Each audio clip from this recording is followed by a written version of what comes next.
అందరికీ నమస్కారము. కోర్టు వారు ఒక వ్యక్తిని కోర్టులో హాజరుపరచుటకై ఉపయోగించే ఇంకొక బ్రహ్మ అస్త్రం ఏందంటే వారెంట్. వారెంట్ అనగా ఏమి? సమర్థవంతమైన కోర్టుచే వ్రాతపూర్వకమైన అధికారమును ఒక పోలీస్ అధికారికి గాని, లేదా చట్టంలో చూపబడిన సందర్భంలో ఒక ప్రైవేటు వ్యక్తికి గాని ఇచ్చి అందులో చూపబడిన వ్యక్తిని నిర్బంధించటము. వారంట్ యొక్క కాల పరిమితి ఎంతవరకు ఉంటుందంటే, ఆ వారెంట్‌ను ఎగ్జిక్యూట్ చేసినప్పుడు గానీ, లేదా కోర్టు వారిచే అట్టి దాన్ని రీకాల్ చేసినచో, ఆ వారెంట్ యొక్క కాల పరిమితి ముగుస్తుంది.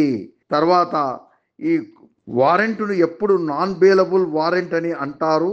కానీ ఆ వారెంట్ యందు క్రింది భాగమున మేజిస్ట్రేట్ గారిచే ఏదైనా ఎండార్స్‌మెంట్ చేసినచో, అనగా సదరు నిర్బంధించబడిన వ్యక్తి అందులో చూపబడిన వ్యక్తిగత పూచీ అమౌంటు మరియు అందులకు సమానంగా ఎంతమంది షూరిటీస్ ఉండవలెనో అని రాసినచో, ఆ అరెస్టు గావింపబడిన వ్యక్తి ఆ విధంగా పర్సనల్ బాండు తర్వాత దానిలో చూపబడిన షూరిటీస్‌ను సమర్పించినచో అతన్ను రిలీజ్ చేస్తారు.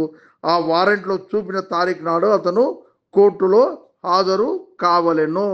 సదరు వ్యక్తిని అరెస్టు చేసే సమయమందు ఆ వారెంటులోని విషయాన్ని అతనికి తెలియపరచవలెను. తర్వాత ఈ వారెంట్‌ను భారతదేశంలో ఆ వ్యక్తి ఎక్కడున్నా సరే ఎగ్జిక్యూట్ చేయవచ్చును. ఆ విధంగా ఎగ్జిక్యూట్ చేసిన వ్యక్తిని 24 గంటల సమయం లోపల కోర్టులో హాజరుపరచవలెను.